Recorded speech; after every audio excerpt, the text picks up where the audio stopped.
Dans l'édito international d'Europe 1. Bonjour Vincent Hervouette. Eh bien bonjour Dimitri, bonjour à tous. On va en Roumanie ce matin. Călin Georgescu, le candidat d'extrême droite arrivé en tête du premier tour de la présidentielle, à la stupéfaction générale.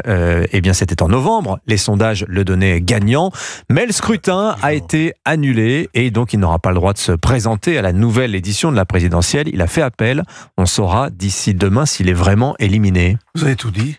Ben oui, mais c'est votre lancement qui est beaucoup trop long d'ailleurs, mais c'est pas grave. Allez-y. La politique en Roumanie, c'est un théâtre d'ombre. La révolution roumaine était bidon. En vrai, un drôle de coup d'État contre Ceausescu qui avait été ourdi au Kremlin. L'Europe n'y a vu que du feu. Elle a applaudi le jeune Premier ministre d'alors, Petre Roman, vous vous souvenez, totalement inconnu la veille. Et 35 ans après, bien c'est pareil, mais c'est le contraire. Un inconnu voyant a surgi sur la scène politique, Călin Georgescu, qui était parti pour devenir président, mais les juges, les services de renseignement, l'establishment l'en ont empêché à cause de l'ingérence de la Russie. L'Europe applaudit ce drôle de coup d'État.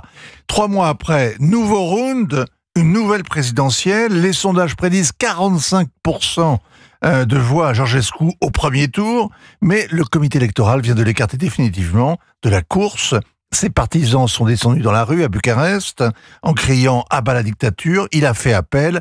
La Cour constitutionnelle doit maintenant trancher. Ce sera fait aujourd'hui, peut-être demain. Alors, on reproche à Georgescu d'avoir mené campagne en novembre sur TikTok et d'avoir profité des manigances russes. La justice a tenté de prouver l'ingérence russe. Les Roumains utilisent massivement TikTok et 800 comptes douteux sont apparus à la veille du scrutin. Les services secrets dénoncent un tour de passe-passe de leurs collègues russes. Des groupes de militants bénévoles organisés en boucle Telegram ont reçu des consignes très détaillées qui auraient permis de tromper les algorithmes du réseau chinois. Et c'est ainsi que Georgescu a touché un maximum de jeunes électeurs. Il aurait aussi touché de l'argent, alors qu'il prétendait n'avoir pas dépensé un copec. Son garde du corps est recherché.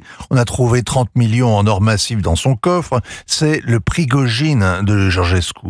Il y a 15 jours, la police a interpellé Georgescu en pleine rue et un juge l'a mis en examen pour falsification des comptes, apologie de crimes de guerre, initiation d'une organisation fasciste. Il n'est pas accusé pour le vase de Soissons, mais il n'a plus le droit d'utiliser les réseaux sociaux. Il se présentait en victime, le voici en martyr. Il dénonce un coup direct au cœur de la démocratie mondiale, c'est relayé par les Trumpistes, et dans son discours à Munich, qui a fait scandale, J.D. Vance l'avait cité pour prouver que les dirigeants européens ont peur de leurs électeurs. Elon Musk a renchéri hier, la démocratie est officiellement morte en Roumanie et dans l'Union européenne. Ce soir, l'Europe est tombée, a-t-il écrit. Alors le soutien des Américains est un paradoxe, dites-vous, pour un nationaliste ombrageux. On comprend plus ou moins que l'État roumain veuille l'abattre à tout prix, au risque de se mettre la moitié du pays à dos. On comprend moins que la Maison-Blanche le soutienne. Călin Georgescu n'est pas seulement un admirateur de la Russie, un antisémite, nostalgique de la Roumanie fasciste. Il est complotiste, comme presque tous les Roumains, vous me direz. Il ne croit pas que les Américains aient marché sur la Lune. Il est climato-sceptique, anti-vaccin, anti-Europe, contre les multinationales. Il est à peu près contre tout ce qui est pour et pour tout ce qui est contre. Et donc il est anti-OTAN.